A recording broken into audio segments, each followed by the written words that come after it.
Alors, je vais faire une vidéo que je pense qui va être très importante, que j'ai expliqué vraiment quelque chose d'important que j'ai compris après seulement 10 années d'astrologie. Enfin, j'ai commencé à comprendre au fur et à mesure et là j'atteins vraiment une sorte de révélation à force d'étudier l'astrologie qui me pousse à partager ce que j'ai compris. Mais je peux pas donner une réponse directe en fait, parce que l'astrologie c'est pas quelque chose que tu apprends en fait d'une manière intellectuelle. C'est une science qui est spirituelle quand même à la base, même s'il y a beaucoup d'aspects intellectuels.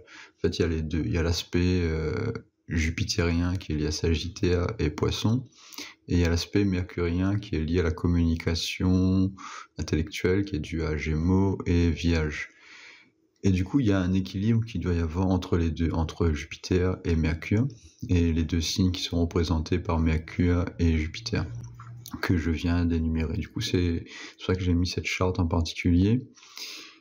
Et les symboles sont vraiment très importants. C'est pour ça que moi, quand je fais de l'astrologie, j'aime pas mettre le nom du soleil ici, même si je pourrais le faire. Genre, il y a une option ici qui te permet de mettre des symboles, non c'est pas ici, qui permet de mettre des symboles à la place des planètes. Ici, là, on a à la place du symbole, on a le nom de la planète, et ici, au lieu des symboles de poisson, on a le nom de poisson. Et on a le chiffre. Le chiffre, il est symbolique, par contre, ça c'est important.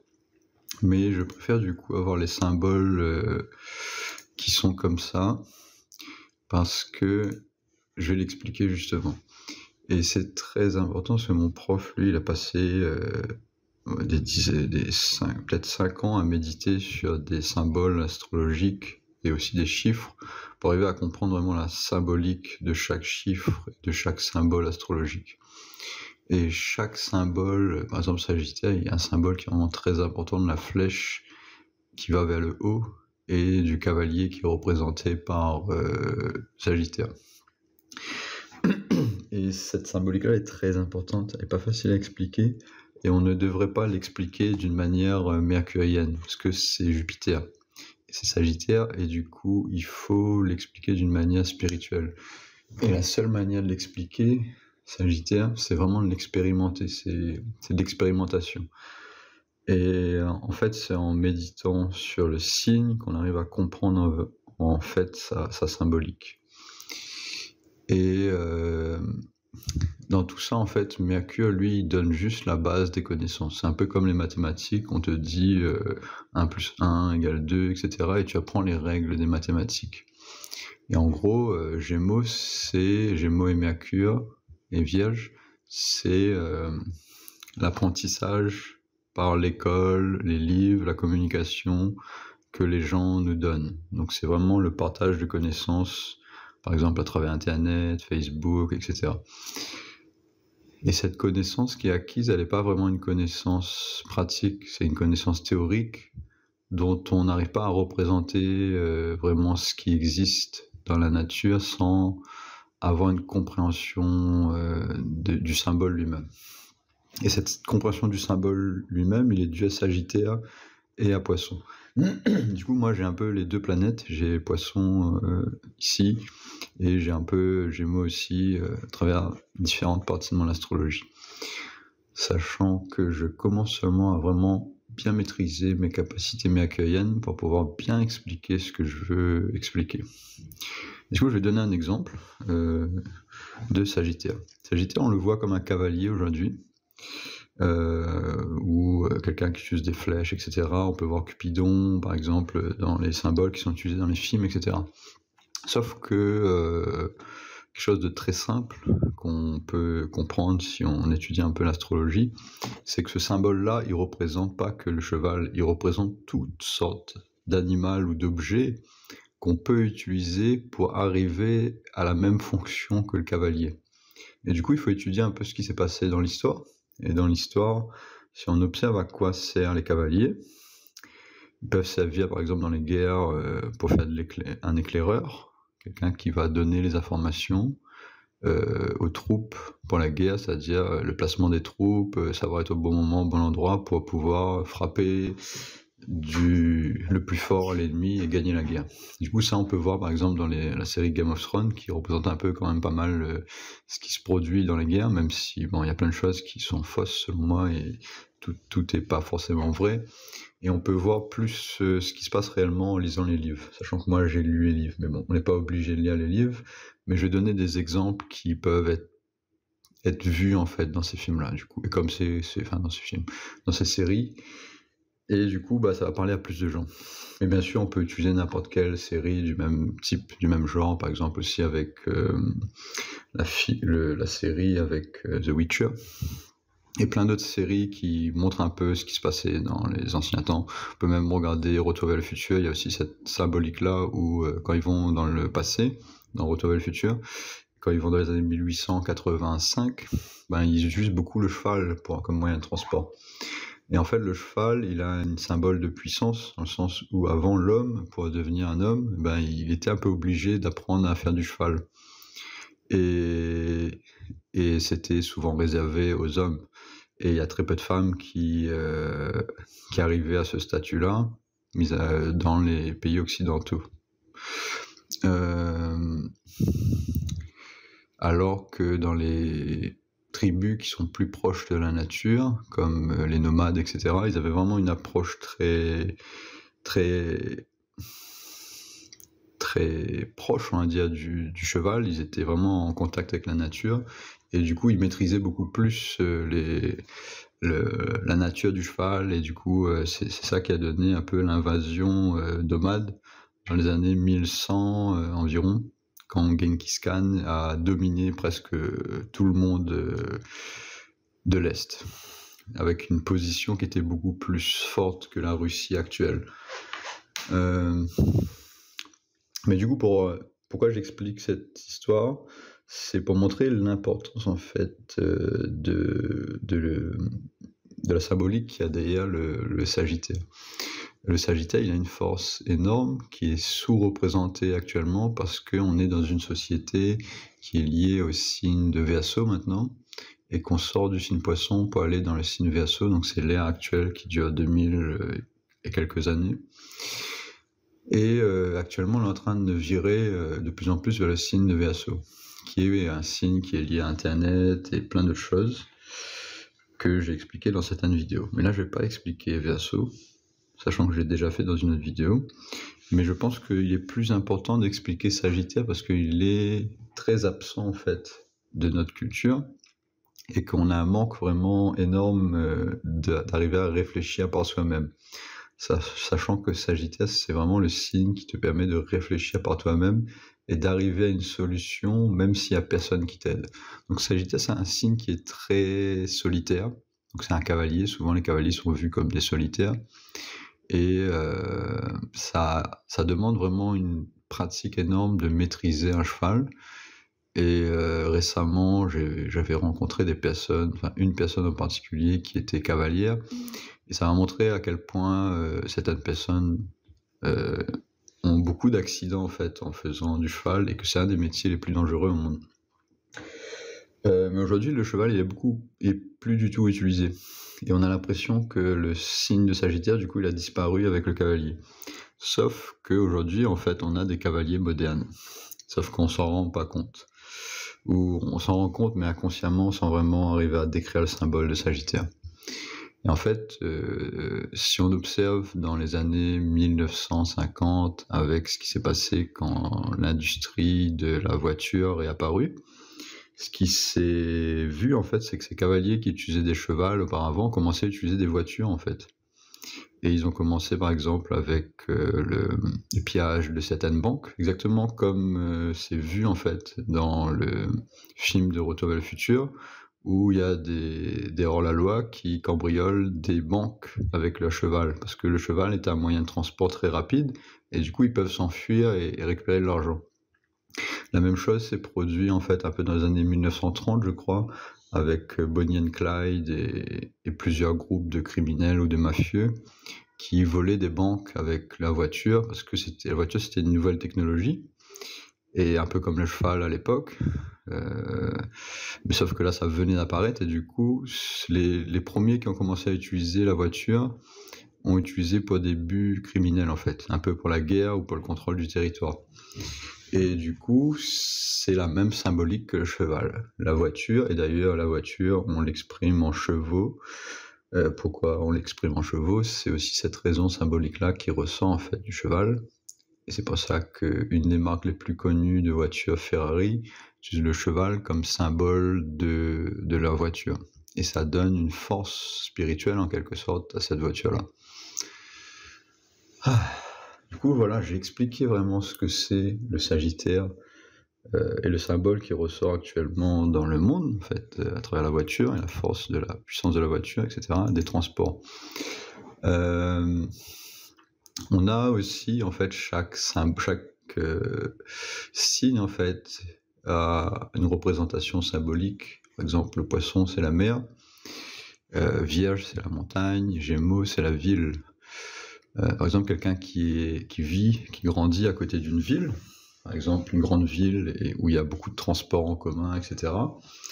En fait, il va utiliser vraiment la communication de la ville pour arriver à comprendre les choses. Et du coup, il va pas avoir un contact avec Sagittaire autant. Il va rester, il va peut-être être plus dépendant des communications à travers la ville pour son apprentissage. Donc il va peut-être avoir des profs, il va peut-être avoir accès à des profs ou des connaissances qui vont lui partager des connaissances, qui fait qu'il va apprendre de ces connaissances, mais vraiment à travers les gens, pas à travers la nature.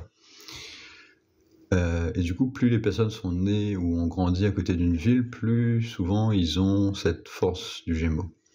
Et aujourd'hui, c'est un peu exacerbé par le fait qu'il y a Internet qui est dû à Verseau. Et du coup, il y a cette capacité en fait d'aller sur Internet et de récupérer plein d'informations mercuriennes, mais de pas forcément comprendre comment les utiliser, avoir l'expérience du Sagittaire pour vraiment utiliser ces connaissances ensuite et pas juste qu'elles restent des connaissances théoriques. Et en gros, quand c'est des connaissances théoriques, un astrologue qui a que des connaissances théoriques, il va pas réussir à comprendre que Sagittaire, le signe en lui-même, il a évolué à travers les âges. Et aujourd'hui, c'est la voiture qui représente le Sagittaire. Les hommes qui vont utiliser leur voiture pour transporter soit des produits ou soit utiliser des camions pour le transport de marchandises, ils ont beaucoup ce signe de Sagittaire dans leur sang, à mon avis, où ils sont en train de développer leur Sagittaire, parce qu'ils sont en train d'utiliser en fait ce véhicule-là qui est symbolique du Sagittaire. Et ça a toujours été réservé aux hommes plus ou moins, parce que Sagittaire c'est un signe de feu, c'est un signe masculin. Du coup ça attire pas autant les femmes que les transports de marchandises. Souvent on voit plus des hommes, malgré la propagande qu'il y a actuellement à la télé, et la politique qui veut faire croire que beaucoup de femmes savent faire la même chose que les hommes, ce qui est vrai, mais pas avec la même force sur le long terme. C'est-à-dire que les femmes qui vont utiliser des voitures, elles vont se fatiguer beaucoup plus vite, de la même manière qu'un homme qui va se garder un enfant, il va se fatiguer beaucoup plus vite, parce que génétiquement, il est moins apte à surveiller un enfant qu'à conduire une voiture. Donc c'est souvent le cas, les hommes, ils sont attirés par la voiture, par la mécanique, etc., qui est une compétence qui est liée à Mars et qui est beaucoup plus masculine que féminine. Sachant que j'ai mis en rouge exprès les planètes qui sont masculines, alors que les planètes qui sont féminines, j'ai mis en rose. Et du coup, ici, j'ai un peu tout dit plus ou moins de la symbolique, mais ce qui en fait ressort du Sagittaire, vraiment la force que quelqu'un peut développer à travers Sagittaire, c'est vraiment utiliser ses connaissances intellectuelles qu'il a appris au cours de son initiation avec un prof. Comme quand on apprend une langue, on apprend au début les lettres de l'alphabet, après on arrive à lire au bout d'un moment. Avant d'arriver à lire, il se passe peut-être 5 ans où la personne étudie vraiment beaucoup la lecture à travers des profs, et au bout d'un moment, avec habitude, il finit par arriver à lire. Et il y a des personnes qui ont du mal en fait à avoir l'initiation du Gémeaux, c'est-à-dire passer du temps à l'école. Ils n'aiment pas l'école parce qu'ils ont un Sagittaire très fort. Et souvent, c'est des personnes qui ont trop de Sagittaire et pas assez de Mercure. Et du coup, ils veulent tout comprendre d'eux-mêmes sans avoir d'initiation, et du coup, ça prend beaucoup plus de temps pour arriver à ce résultat. Mais ils ont une connaissance beaucoup plus naturelle, en fait, de, de ce qui se passe réellement. Par exemple, je sais pas, moi, tu fais du vélo, tu apprends à faire du vélo tout seul, tu n'as aucun prof, bah, tu essayes de comprendre par toi-même comment arriver à garder l'équilibre. Éventuellement, tu vas peut-être regarder de temps en temps tes voisins, comment ils font, en observant, et là tu vas un peu utiliser tes connaissances miakuiennes d'observation, et peut-être de poser des questions, comment tu fais pour tenir un équilibre sur ce vélo. Et du coup, ça va être un procédé miakuien. Et il y a des personnes qui n'aiment pas communiquer, qui n'aiment pas demander ou poser des questions, et c'est parce que le myaku, il est très faible. Moi, mon myaku, il est un peu faible, mais en même temps, il est très fort d'un autre point de vue. Du coup, c'est un peu particulier, et ça va être souvent le cas pour beaucoup de personnes. Parce que le myaku, il est souvent en combustion par le soleil. Moi, là, mon myaku, il est en combustion par le soleil. Du coup, quand j'étais jeune, j'avais peur de demander ce que je voulais, en fait. Ce que je voulais savoir. C'est parfois souvent une peur qu'on apprend à avoir parce que nos parents, quand on demande quelque chose, au bout d'un moment, ils en ont marre et ils nous gueulent dessus. Et du coup, on n'arrive plus à utiliser correctement cette force myakuienne. Et du coup, le Sagittaire, lui, pour faire le contraste, et j'étais obligé d'expliquer Gémeaux pour expliquer Sagittaire, parce que très peu de personnes utilisent le côté Sagittaire ou comprennent vraiment ce que c'est le côté Sagittaire. Et en fait, le côté Sagittaire, c'est vraiment utiliser la symbolique de quelque chose pour arriver à un résultat. Je vais prendre l'exemple de l'astrologie. Par exemple, on étudie le signe de Sagittaire, et au bout d'un moment, on arrive à comprendre que ça représente aussi une voiture, que ça représente par exemple aussi les chaussures, parce que les chaussures, c'est un moyen de transport. Et sans les chaussures, on avance beaucoup moins vite, et on use beaucoup plus les pieds. Du coup, là, le premier moyen de transport qui a commencé à exister, c'était les chaussures.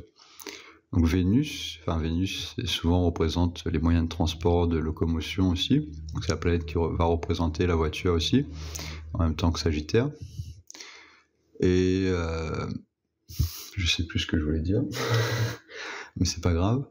Mais en gros, il y a deux représentations. Il y a la représentation planétaire, qui est la conscience vraiment, et tu as l'objet inanimé qui est représenté par la voiture qui fonctionne. Du coup, voilà ce que je voulais dire. Après, il y a plusieurs manières d'arriver à ces résultats-là. Et en fait, plus on médite sur quelque chose, plus on se met à penser à quelque chose, à vouloir une réponse sans utiliser nos connaissances intellectuelles ou le moins possible, plus on arrive à développer cette capacité de Sagittaire. Et on peut aussi pratiquer, par exemple, l'archerie, tout ce qui est lié au tir des flèches ou les armes à feu, qui est une nouvelle représentation des flèches. Les armes à feu, aujourd'hui, sont constamment utilisées comme des flèches pour tuer les gens, de la même manière que les Indiens d'Amérique ou les cultures qui sont plus liées à la nature utilisaient des flèches pour se défendre. Et pareil, les nomades, ils utilisaient les chevaux et les flèches. Et ça, c'est sous-représenté actuellement dans la culture, dans les écoles, c'est que les nomades, ils utilisaient comme technologie des chevaux, mais aussi des flèches. Ils utilisaient la rapidité des chevaux pour s'enfuir et ensuite tirer des flèches et au fur et à mesure, en fait, éliminer l'ennemi sans aucune perte. Donc c'est un peu le sniper des temps anciens. Aujourd'hui, on utilise les snipers pour tuer l'ennemi sans qu'il y ait aucun dommage. Et avant, on utilisait les chevaux et la rapidité des chevaux. Aujourd'hui, on va peut-être utiliser la voiture, on se met à un endroit, le tireur d'élite, il se met sur un immeuble, et il tue la cible sans aucune perte de son physique, en fait, sans être blessé, sans avoir aucune gêne, en fait, à tuer l'ennemi. Et c'était une stratégie de Genghis Khan, et c'est pour ça qu'il est devenu très très très fort, même si son empire s'est effondré très rapidement. C'est souvent une des causes, un des échecs du Sagittaire, c'est qu'il veut monter tellement haut qu'il atteint tellement le soleil qu'au bout d'un moment il se brûle les ailes, un peu comme le phénix, et il meurt. Et c'est un peu ce que Macron va faire à mon avis dans pas longtemps, c'est que lui il a tellement de Sagittaire, il veut tellement garder le cap, tellement aller dans une seule direction, qu'au bout d'un moment il va se brûler les ailes et il va être obligé de comprendre que il faut aussi observer la réalité et utiliser son mercure. C'est chose qu'il a du mal à faire à mon avis. Du coup voilà pour plusieurs exemples. Donc on a les armes à feu, on a les voitures qui représentent aujourd'hui les chevaux, enfin qui étaient représentés auparavant par des chevaux et des flèches, du coup les cavaliers qui faisaient un peu le rôle du sniper. Et du coup voilà, c'est la fin de ma vidéo, et c'est ce que je voulais expliquer en fait. Et ça paraît rien en fait, mais grâce à ça, la force du Sagittaire, on peut tout comprendre en fait, si on a l'initiation du Gémeaux, du Mercure. Et voilà pour la fin de cette vidéo. Merci d'avoir écouté.